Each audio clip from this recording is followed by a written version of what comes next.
Bien, alors souvenez-vous, dans la dernière vidéo, ce qu'on a vu, c'est, en première étape, on a vu la notion de proposition. D'accord? Donc une proposition A.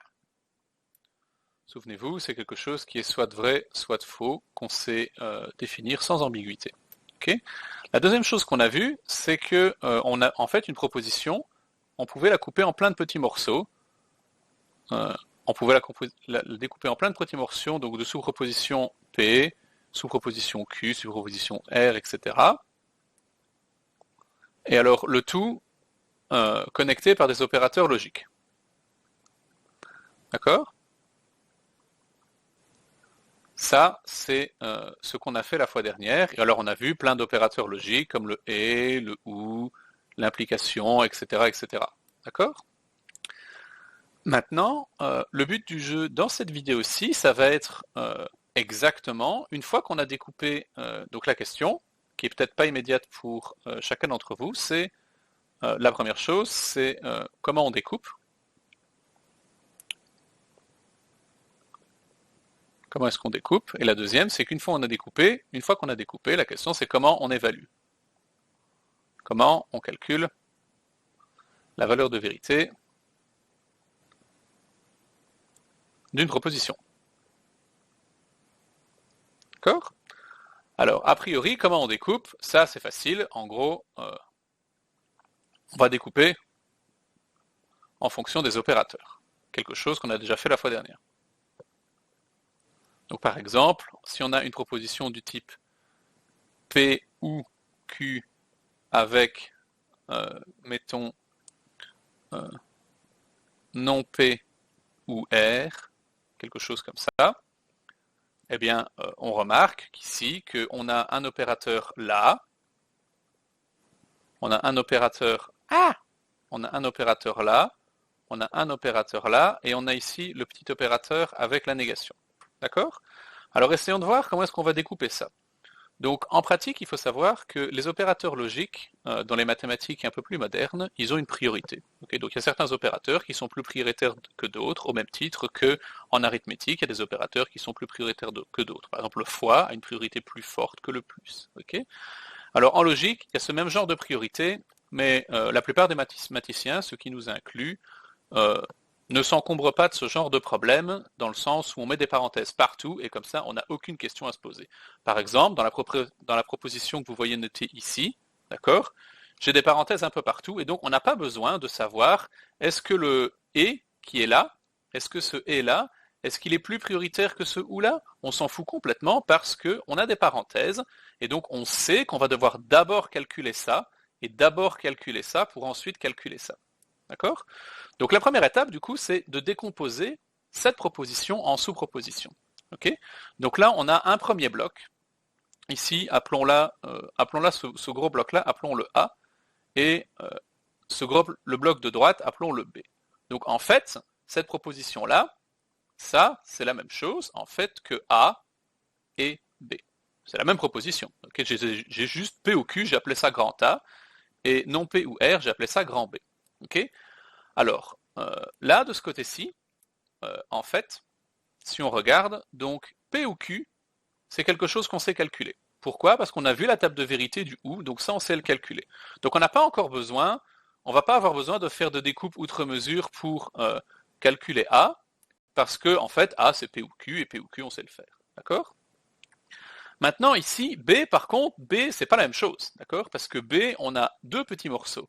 On a le petit morceau ici, et on a le petit morceau ici. D'accord?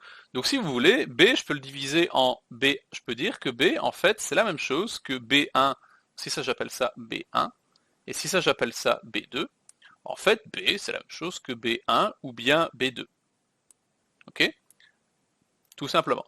Alors vous allez me dire, ouais, mais peut-être on n'a pas besoin de commencer à découper, de dire que R c'est B2, parce que c'est tout simple, c'est juste donner un autre nom à quelque chose qui existe déjà. Je sais bien, on peut aller beaucoup plus vite. Moi, ce qui m'intéresse, c'est qu'on sache exactement dans quel ordre on va devoir écrire ça dans la table de vérité. D'accord? Alors allons-y. D'abord, on remarque qu'on a trois propositions, on a trois petites clauses ici dans ce truc-là. On a P, on a Q, et puis on a ici on a une occurrence de R. D'accord? Donc au final, on va avoir trois mini-clauses quand on va essayer de construire la table de vérité de cette chose-là. D'accord? Alors essayons. D'accord? Donc on sait au départ qu'on a trois petites propositions atomiques, P, on va avoir Q, et on va avoir R. Et là déjà, si vous vous souvenez ce que j'ai dit dans la première vidéo, comme vous avez trois petites propositions atomiques, vous savez que donc ici, comme cela, ils sont trois, on va avoir ici, en ligne, on va avoir 2 exposants 3 lignes pour la table de vérité, c'est-à-dire on va avoir 8 lignes. Okay. Quelles vont être ces 8 lignes? Eh bien, toutes les possibilités de valeurs de vérité pour P, Q et R. D'accord? Alors allons-y comme d'habitude, et commençons à énumérer, et puis ensuite on verra ce qu'on doit mettre pour la suite. D'accord? Donc on a soit elles sont toutes les trois fausses. Alors on pourra avoir les deux premières fausses, la suivante vraie. Alors on pourra avoir faux, vrai, faux ici, ou bien vrai, faux, faux. Si vous regardez la manière dont j'ai décomposé ici, donc si vous avez du mal à faire ce genre de choses, pour que ce soit plus simple et rien oublier, regardez ici, là j'ai 0 faux. D'accord? Là, ici, j'ai 0 vrai, excusez-moi, je raconte des conneries. Là, ici, vous allez avoir un seul vrai. D'accord? Ici, ici et là. Donc maintenant, en toute logique, si on continue avec le même principe, on peut essayer de taper 2 vrais pour la suite. D'accord? Donc allons-y. On peut mettre 2 vrais. On peut les mettre comme ça. D'accord? On peut les mettre comme ça, les vrais. Vrai, faux, vrai. Ou on peut les mettre comme ça. Vrai, vrai, faux. Ok? Et là, si vous regardez, dans ma logique, j'ai fait l'étape suivante qui est 2 vrais. Donc sur chacun de ces trucs, je vous explique là pour être certain que vous n'oubliez pas une ligne. Donc savoir qu'il y a 8 lignes, c'est bien, savoir quelles sont ces 8 lignes, c'est encore mieux. Et enfin, le dernier cas, c'est quand on aura des vrais partout. D'accord? Bien. Donc maintenant, on sait quelles sont les lignes qu'on va avoir pour cette brave table de vérité. Bon, super. Maintenant, il faut quand même qu'on se débrouille avec le reste des colonnes. Ok? Donc allons-y. Continuons à construire notre table de vérité. J'essaie de faire ça le plus soigneusement possible, mes poulets. Alors, on voit que pour calculer le et qui est là, d'accord, on doit d'abord calculer A en première étape, et ensuite on va devoir calculer B. Ok? Alors, A, on a dit qu'on savait le calculer parce que c'est quelque chose de très simple qu'on connaît. En effet, on a la table de vérité de P ou Q. Donc ça, on va pouvoir très facilement savoir ce qu'il faut mettre ici dedans. Okay? On aura juste qu'à regarder la table de vérité de P ou Q. Alors ensuite, donc ça ici, ça c'est A. D'accord? Ensuite, on doit calculer B. D'accord? Et pour calculer B, on a besoin d'avoir R et on a besoin d'avoir non P. D'accord? Alors non P, on ne l'a pas. Si vous regardez, il n'y a aucune des colonnes ici dans lequel on a un non P. Non, on n'a pas ça du tout. Donc il va falloir le calculer si on veut faire ça à son aise en étant certain de ne pas se planter. Donc allons-y, on a non P. Okay? Et si vous regardez, dans la petite décomposition que j'ai faite en dessous, mon non P, ça correspond à B1. Je suis obligé de calculer non P avant de calculer B, parce que je ne connais pas la table de vérité de non quelque chose ou autre chose. Je ne l'ai pas. Dans ce qu'on a vu dans la première vidéo, on n'a pas quelque chose de ce type-là. On a la table de vérité de quelque chose ou bien autre chose, mais on n'a pas non quelque chose ou autre chose, raison pour laquelle je m'efforce de calculer ça d'abord. Ok? Alors ensuite, maintenant, c'est facile, parce que pour la suite, en fait, on a besoin de calculer non P ou R, d'accord? Ça c'est B. Maintenant, on sait le faire, parce que ce morceau-là, on l'aura calculé, c'est celui-ci qu'on vient de noter là, et alors il ne restera plus qu'à mettre R, et R, on l'a calculé aussi, R, il est ici. Donc pour la suite, on peut calculer en toute simplicité non P ou bien R, on saura le faire très facilement en fonction de ce qu'on a fait avant. Et au final, maintenant qu'on aura calculé, donc ça ici, si vous regardez, ça ici, ça c'est mon B. Maintenant, je sais calculer toute la valeur de vérité de toute ma proposition, parce que je connais A et je connais B. D'accord? Donc je vais savoir procéder en toute sérénité pour calculer ça. Donc là, ici, on peut simplement, je vais écrire juste l'abrégé, je vais écrire A ou B. Oups, excusez-moi, c'était un E. D'accord? Et donc maintenant, on va être capable de calculer ça en remplissant colonne par colonne notre table de vérité. Alors souvenons-nous, P ou Q, si on se rappelle de la définition du OU, le OU, pour que ça soit faux, il faut que les deux opérandes soient faux. Okay? Alors les deux colonnes qui nous intéressent, nous, dans laquelle on va chercher, c'est cette colonne-ci et cette colonne-là. D'accord? Parce que c'est P qui est là et c'est Q qui est là. D'accord? Donc nous, ce qui nous intéresse, c'est ce qui est écrit ici. Alors allons-y, essayons de voir ça. Comment est-ce qu'on tire notre plan? Donc on veut, donc P ou Q c'est faux quand les deux opérandes sont faux. Donc on va commencer par cela. Donc j'ai P ou Q, là je vois que j'ai mis un faux pour P, un faux pour Q. Donc ici c'est un faux. La deuxième ligne c'est également un faux. Donc je parle de ceci, hein, mes loulous. La deuxième ligne, ici, on voit que j'ai faux pour P, faux pour Q. Donc P ou Q est faux. Cette ligne-là et cette ligne-là, attendez, je vais le faire une fois. Cette ligne-là, on voit que j'ai un vrai. Donc c'est pas tous les deux faux, donc P ou Q c'est vrai. Cette ligne-ci, on voit que j'ai un vrai, donc la résultante P ou Q est vraie. Cette ligne-là, on voit que j'ai un vrai, donc la résultante P ou Q est vraie. Ah! Excusez-moi. Cette ligne-ci, on voit que j'ai un vrai, la résultante P ou Q est vraie. Et alors souvenez-vous de ne pas faire la faute avec le OU inclusif en maths, c'est qu'un OU est vrai quand au moins l'une des deux est vraie, il est faux quand les deux sont fausses, et donc en particulier, quand ici j'ai deux vrais, eh bien mon OU il est vrai aussi. D'accord? Donc là on va avoir un vrai, et à la dernière ligne, comme on a deux vrais, on va avoir un vrai aussi. Donc on a calculé, ici si on regarde, on avance dans notre calcul, on sait maintenant quand est-ce que A est vrai. On connaît la valeur de vérité de A, c'est-à-dire on connaît la valeur de vérité de P ou Q. Et alors c'est très important ici, donc vous avez dit, ouais monsieur, mais il y a quand même une différence par rapport à ce que vous avez fait avant. Là, je vois que pour P ou Q, vous avez 8 lignes pour la table de vérité, et quand on l'a fait tantôt, il n'y avait que 4 lignes. C'est vrai, c'est tout à fait vrai, tantôt il n'y avait que 4 lignes, mais tantôt on ne travaillait avec la proposition qui nous concernait qu'avec deux propositions, P, Q, ici on en a 3, P, Q et R. Et donc, comme on va devoir envisager toutes les possibilités de valeur de vérité pour Q et R pour la globalité de la proposition, c'est pour ça que on s'est astreint en début d'exercice, si vous vous souvenez, à commencer par noter toutes les valeurs de vérité de chacune de ces propositions. Okay? Ça va? Et en pratique, si vous regardez la table de vérité de notre OU, la même si on a 8 lignes, en gros, on a deux fois noté chaque fois la même chose. Si vous regardez, faux-faux, ici j'ai mes deux faux-faux. Donc ça, en fait, dans la table de vérité qu'on a fait dans la première vidéo, en fait, ça c'était une seule ligne de la table de vérité. Vous voyez, cette ligne-là, au final, pour le OU, elle est dupliquée. Okay?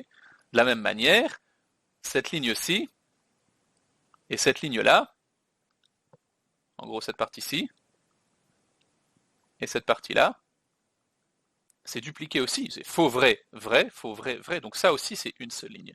Donc c'est pas qu'on a fait plus de travail qu'avant, c'est juste qu'on a dû le dupliquer parce qu'on travaille avec plus de propositions. Bien. Alors continuons. Donc on voit ici que la partie suivante dans le travail, c'est de calculer non P. Alors calculer non P, ça c'est très facile. On va prendre la colonne concernée, c'est-à-dire P qui se trouve là. Et souvenez-vous, la négation, qu'est-ce que ça fait? Eh ben, la négation, ça inverse les valeurs de vérité d'une proposition. Donc, à chaque fois qu'on avait vrai pour P, on va mettre faux ici, et à chaque fois qu'on avait faux pour P, on va mettre vrai ici.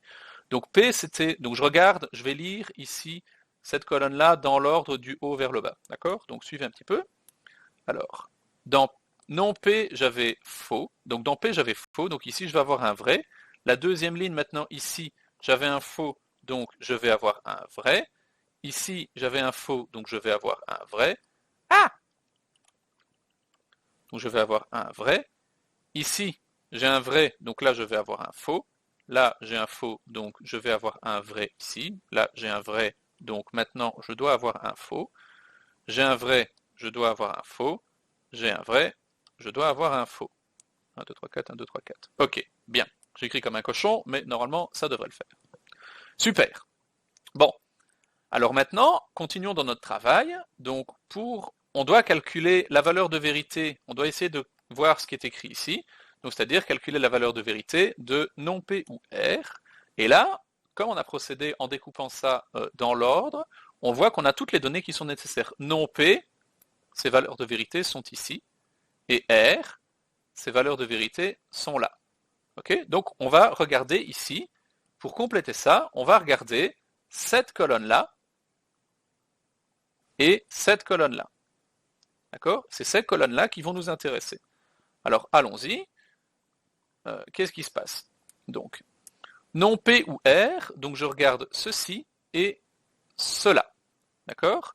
Alors souvenez-vous, le ou, dès qu'il y a un vrai, c'est vrai. Donc là, on voit qu'on a un vrai ici. Donc ici, je vais avoir un vrai également. D'accord? Donc là, j'ai un vrai. Pour la deuxième ligne, j'ai un vrai là. Donc la résultante, c'est un vrai. Souvenez-vous, on a le droit d'avoir deux vrais pour un ou inclusif. La ligne suivante, j'ai vrai là et j'ai faux là. J'ai au moins un vrai. Donc ici, c'est un vrai. La ligne suivante ici, j'ai un faux là et un faux là. Et ça, c'est le seul cas dans lequel un ou est faux, souvenez-vous. Il faut, dès qu'on a deux faux dans un ou, c'est faux, parce qu'il nous faut au moins un vrai pour qu'un ou soit vrai, ce qui n'est pas le cas ici. Donc faux ou faux, ça donne faux ici. D'accord? Cette ligne-ci, on a vrai et vrai. Comme j'ai au moins un vrai, la résultante est vraie. Là, j'ai faux ou vrai. La résultante est également vraie, parce que j'ai au moins un vrai. Ici, j'ai faux ou faux. Encore une fois, là, ça va donner faux comme résultat parce que j'ai deux faux et c'est le seul cas dans lequel mon ou est faux. Et enfin, dans ce cas, pour la dernière ligne, là, j'ai faux ou vrai. J'ai au moins un vrai, donc la résultante ici, elle est vraie. Enfin, maintenant, on doit calculer la valeur de vérité de A ou B, c'est-à-dire la valeur de vérité de la proposition originale qui nous intéressait, cette proposition-ci. D'accord? On est en train d'établir la table de vérité de cette proposition, souvenez-vous. Et il nous reste juste qu'une seule étape à faire, donc faisons cela. Donc les colonnes qui nous intéressent ici, donc c'est la colonne que j'ai appelée A et la colonne que j'ai appelée B. D'accord? Ah! Donc la colonne A, c'est celle-ci. La colonne B, c'est celle-ci. Et donc on va regarder ligne par ligne qu'est-ce qui se passe. Donc pour la première ligne, je vois que j'ai faux et vrai. Et souvenez-vous, pour qu'un et soit vrai, il faut que les deux opérandes soient vraies. Là, ce n'est pas le cas. Je viens de dire qu'il fallait que les deux opérandes soient vraies. Et je vois que j'en ai une fausse. Donc le résultat qu'on va noter ici, là, ça va être un faux. D'accord? Donc je vais faire ça immédiatement. Hop, donc ici, on a un faux. Ensuite, la deuxième ligne, donc j'ai vrai et faux. Je viens de dire qu'il fallait avoir deux vrais. Donc ce n'est pas le cas ici. Donc là, j'ai également un faux. La troisième ligne, j'ai vrai et vrai. Il faut avoir deux vrais pour que ce soit vrai. Donc là, à l'évidence, ceci est vrai. Ici, je vois que j'ai faux et vrai. Donc, comme je fais un et que je veux avoir deux vrais pour que ce soit vrai, faux et vrai, ça donne faux. Troisième, la ligne suivante, on voit qu'on a vrai et vrai. Ça, c'est bien vrai, puisque j'ai deux vrais et que c'est ce que je cherche pour que ce soit vrai. La ligne suivante, j'ai vrai et vrai, donc ça donne également vrai. La ligne d'après, vrai et faux, ça, c'est faux, puisque je dois avoir deux vrais pour que ce soit vrai. Donc ça, ici, on a un faux. Et la dernière ligne, c'est vrai et vrai. Donc ça, c'est un vrai. Donc si on remarque, au final, la proposition, cette proposition-là, donc P ou Q et non P ou R, en fait, elle est vraie dans ces cas-là. Donc on dit, donc si on veut faire un petit résumé de ça, ce qui n'est pas demandé, moi j'avais juste dit de faire la table de vérité. Ah! Donc donc je dis en fait, on remarque ce que ça veut dire la table de vérité, que au final, donc cette proposition c'était P ou Q avec non P et ou R. En fait, ça c'est vrai quand, alors on a plusieurs endroits, donc on a plusieurs points pour lesquels c'est vrai. Donc premier cas, c'est seul Q est vrai. Ok, ça correspond à cette ligne-ci. Ça correspond à cette ligne-là. On voit que dans ce cas-là, il y a seul Q qui est vrai. Ok, dans les trois qui sont ici. Alors, autre cas, on a ici, donc on a la proposition, elle est vraie aussi quand seul P est faux. Si je fais un résumé, je ne suis pas obligé de faire ça, c'est juste que j'essaye de faire en sorte que vous puissiez interpréter une table de vérité. Alors, elle est également vraie dans un troisième cas de figure, quand seul Q est faux, apparemment.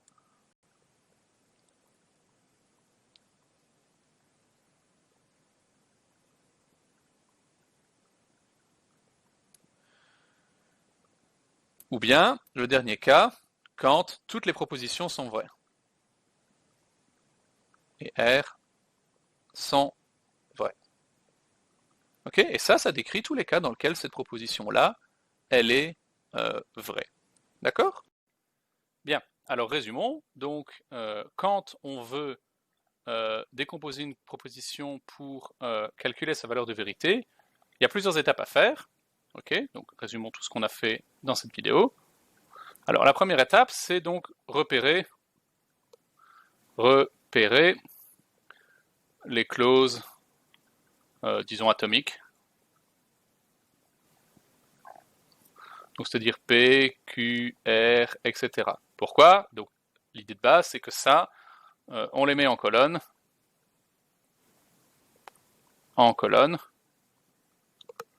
Et alors, si il y en a n, la table de vérité, elle a 2 exposants n lignes.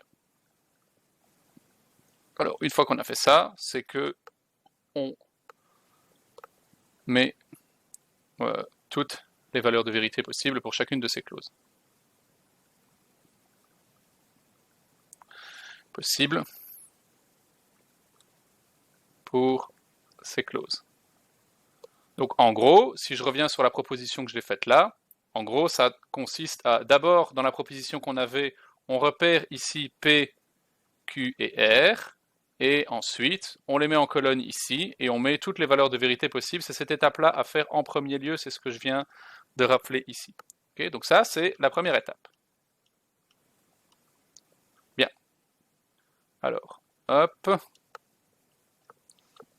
La deuxième étape, ça va être ensuite de décomposer la proposition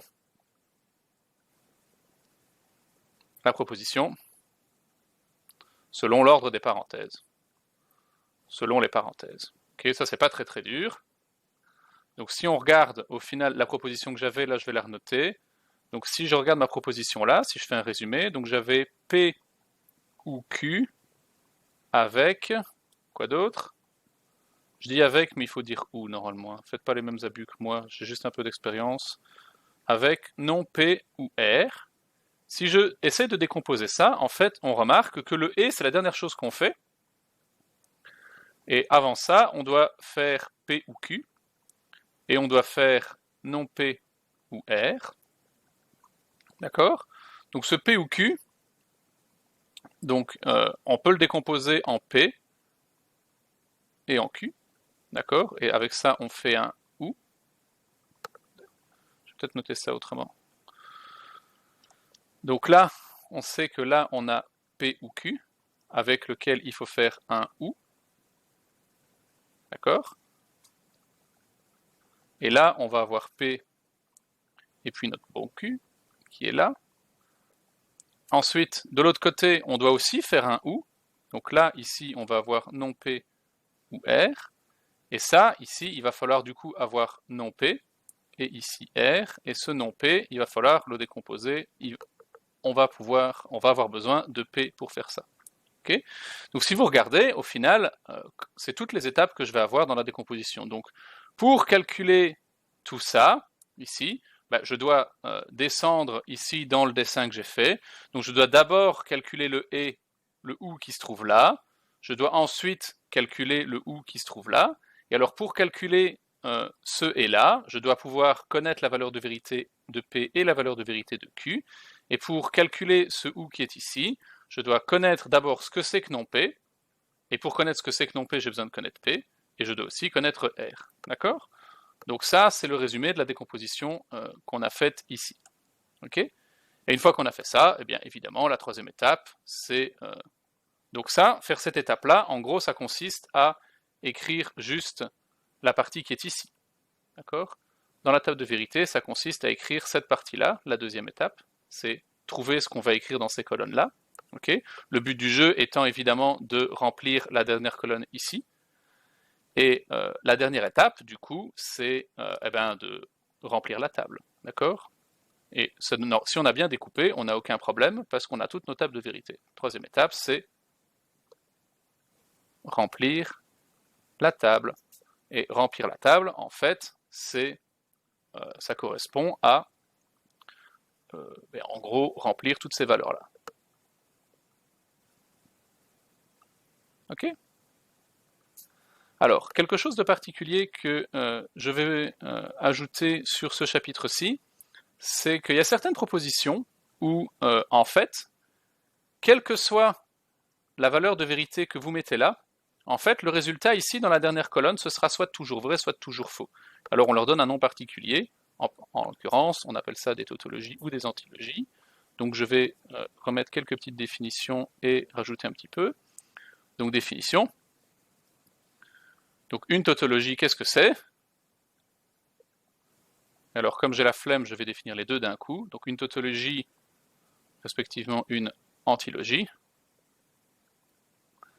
C'est une proposition qui est toujours vraie. Et donc, pour une antilogie, c'est toujours fausse, indépendamment. Indépendance, c'est avec un indépendamment. Indépendance, c'est avec un A ou avec un E? Je ne sais plus. Bon, il y a peut-être une faute d'orthographe ici. S'il y a des gens qui sont férus de français, je mérite d'être pendu. Indépendamment de la valeur de vérité des clauses. D'accord? Donc si, à un moment donné, vous avez une proposition, une grosse proposition qui est écrite là, et puis quand vous faites la table de vérité, hop, vous avez quelque chose comme ça, et qu'à la fin, vous avez tout le temps des vrais comme ça, bah ça, en fait, ça, c'est une tautologie. Ok? Si, à l'inverse, ici, vous avez que des faux, ah bah ça, en fait, c'est une antilogie. C'est ça que ça veut dire. Et alors, en fait, avec les tautologies et les antilogies, quelque chose de très particulier, c'est que déterminer si quelque chose est une tautologie ou une antilogie, en fait, on peut utiliser quelques petits raccourcis que je vais vous montrer. Donc, par exemple, déterminer si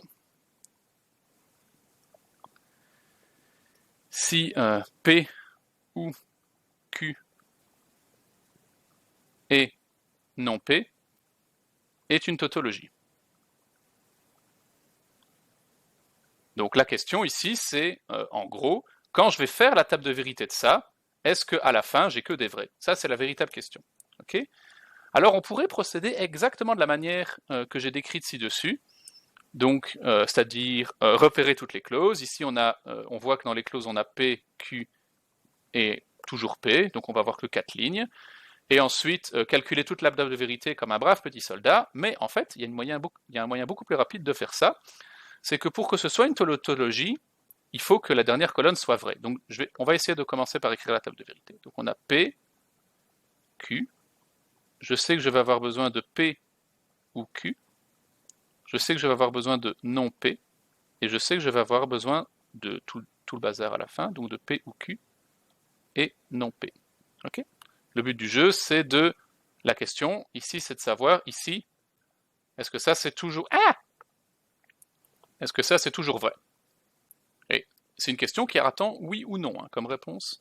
Donc, essayons de voir comment est-ce qu'on pourrait faire. Donc, on pourrait, en fait, commencer par écrire ici, donc faux, faux, faux, vrai, vrai, faux, vrai, vrai, comme d'habitude.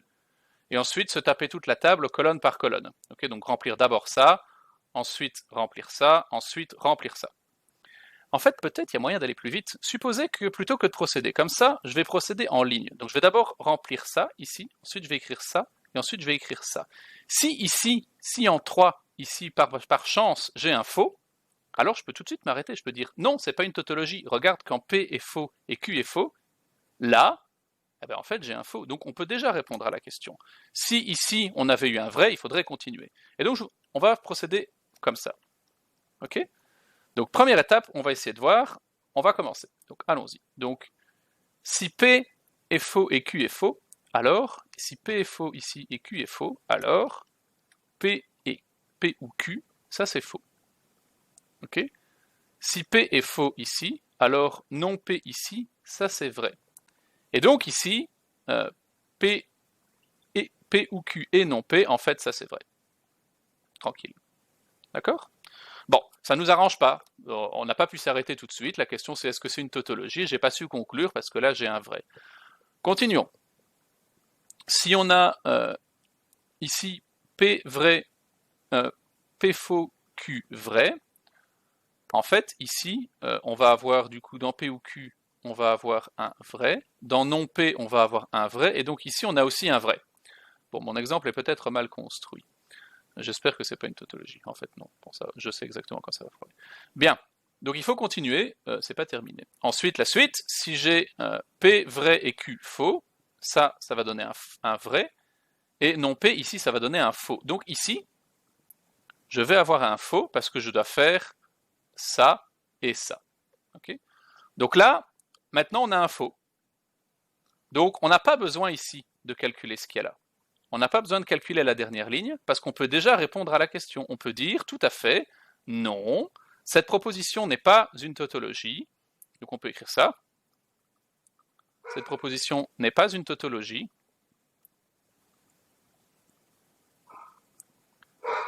Pourquoi? Car quand P est vrai et Q est faux, j'invente pas ça, je suis juste en train de regarder ce qui est écrit là. Quand P est vrai et Q est faux, eh bien en fait, cette proposition-là, elle est bien fausse. Ok? Et on a gagné un peu de temps, on n'a pas dû calculer ici les 3 derniers bazars. Alors là, on a l'impression que c'est se gratter pour se faire rire, parce qu'il n'y a que 4 lignes, on a économisé un petit peu, mais vous vous souvenez, la table précédente, celle que j'ai faite beaucoup plus haut, là, il y avait 8 lignes. Si on avait pu conclure à cette ligne-là, si on avait posé le même genre de questions, ce qui n'était pas le cas, on n'aurait pas dû se taper toute cette partie-là. Donc ça peut vraiment faire gagner du temps. Et au-delà du temps que ça fait gagner, ça permet parfois aussi, si on a moins de travail à faire, on a moins de chances de faire des fautes d'inattention. D'accord? Bien. Donc, a priori, moi, j'ai pas grand-chose à vous dire de plus sur la manière de décomposer des propositions, déterminer si ce sont des tautologies ou des antilogies. Et donc, je vous retrouve pour la suite du cours, où dans la prochaine vidéo, ce qu'on fera, c'est on va essayer de construire des négations, donc de manière un peu plus rapide que de devoir tout le temps se taper la table de vérité. Bien. Donc, eh bien, je vous retrouve dans la prochaine vidéo. Salut!